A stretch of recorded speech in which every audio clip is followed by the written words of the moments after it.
Alam mo ba na ikaw mismo ang nagpapabagal sa pag-unlad at pagyaman mo? Yes, ikaw ang dahilan, pero it's never too late para baguhin yon. Kung sisimulan mo ngayon, siguradong sigurado ang pag-improve ng financial status mo.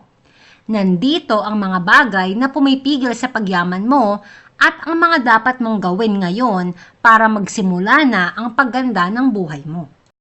Number 1. Fear of missing out mentality. Ito yung FOMO mentality, yung feeling na mamimiss out mo yung mga opportunities at experiences. Most of the time, nafe-feel mo to pag nakita mo sa social media ng mga friends mo na nag-e-enjoy sa iba't ibang activities like traveling, mga bagong achievements like new things, new phones, new house, new car, pag-attend nila sa mga concerts or events na hindi ka invited or hindi mo mapuntahan. And because of this feeling, mag-i-impulse buying ka na kung anong meron sila, bibili ka din. Kung saan sila nag-travel, agad-agad mag-book ka din ng flight kahit wala kang budget at uutangin mo sa credit card. At dahil dyan, hindi ka makapag-ipon and most especially, hindi ka makapag-invest. At in the long run, pwedeng magresulta ng malaking financial problem mo. Itong mentality na to ang unang-unang dahilan na nagpapabagal sa pagyaman mo. Dahil sa FOMO mentality, lagi kang magma-mindless spending na sisira sa pagbabudget mo. Kung gusto mong yumaman, ngayon pa lang, labanan mo ang FOMO and mag-focus ka sa financial goals mo. Because walang magandang resulta ang FOMO kung hindi pagsisisi sa huli dahil naubos ang oras at pera mo. If you feel na trap ka ngayon dito but you want to change it, type FOMO in the comment section. Number 2. Victim mentality. Second reason bakit mabagal ang pag-asenso mo ay pagkakaroon ng victim mentality na kung saan lagi mong pinipiling sisihin ang iba at ang sitwasyon sa paligid mo. Kung ganito ang mindset mo, hindi ka na-action para umunlad sa buhay. Iisipin mo lagi, mahirap ang buhay. Mahirap ako, wala nang mangyayari kaya hindi ka nagagawa ng paraan. Hindi ka didiskarte para makagawa ng mga additional income, negative lagi ang mentality mo, at inggit ang nararamdaman mo sa mga taong successful. Magiging puro complain na lang ang gagawin mo kung bakit hindi ka umaasenso or yumaman, at isisi sa kung sino-sino at kung ano-anong dahilan. Ito ang pumipigil sa pag-unlad mo.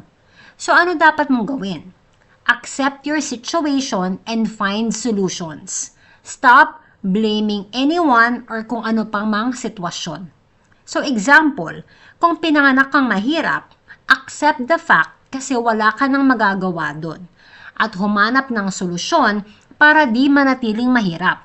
Like pagkakaroon ng growth mindset, where paramihin at pagalingin mo pa ng husto ang skills mo at mag-continuous learning ka.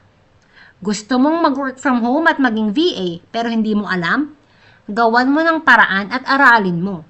Stop yung victim mentality. Kung kulang ang kita, huwag sisihin ang sitwasyon at kung sino-sino.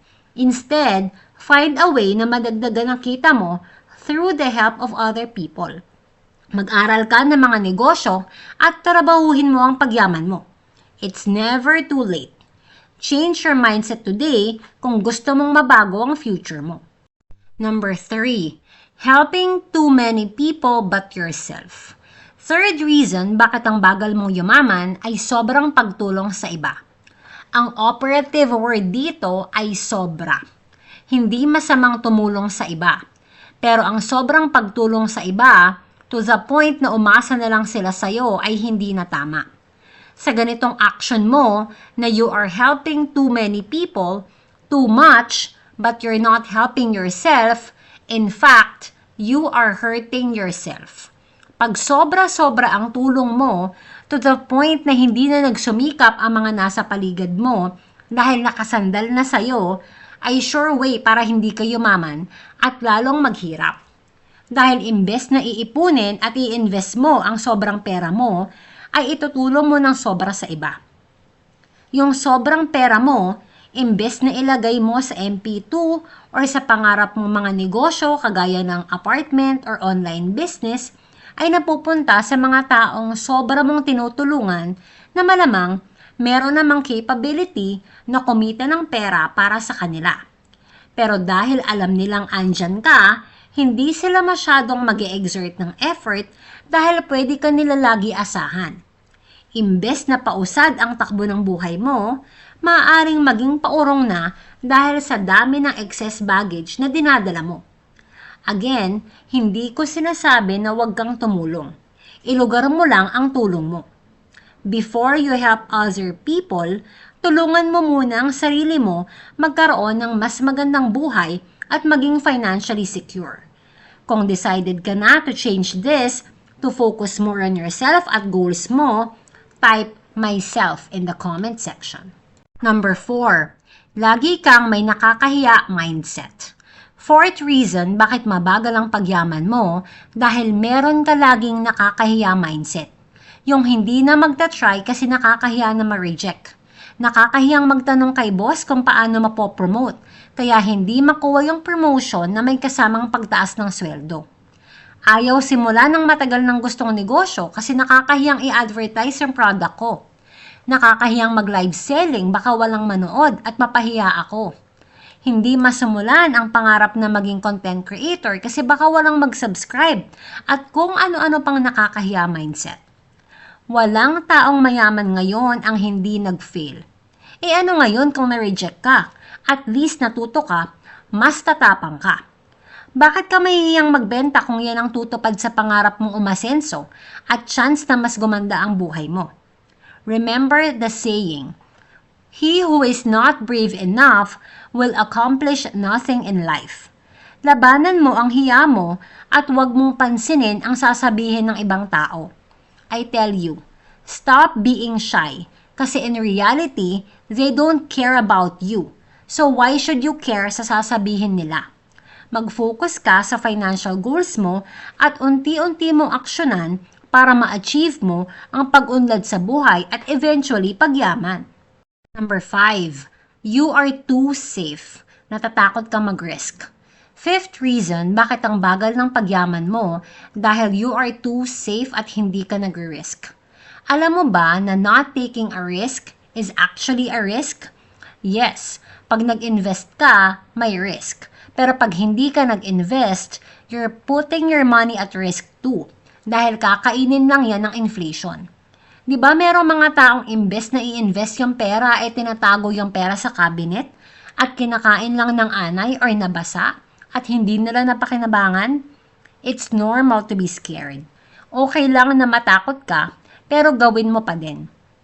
Most people are scared, but they do it anyway. At yung mga ganyang tao, yung mga nagiging successful at yumayaman. Take calculated risk.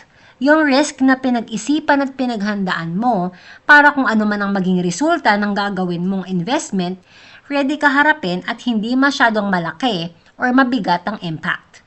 Remember, invest only what you can afford or mag-invest ka sa mga very low-risk investments like Pag-ibig MP2, government bonds, My SSS Pension Booster at iba pa.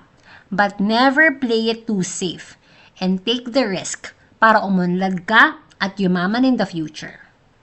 Huwag hayaang ang mga bagay na pumipigil sa iyo ay magpatuloy.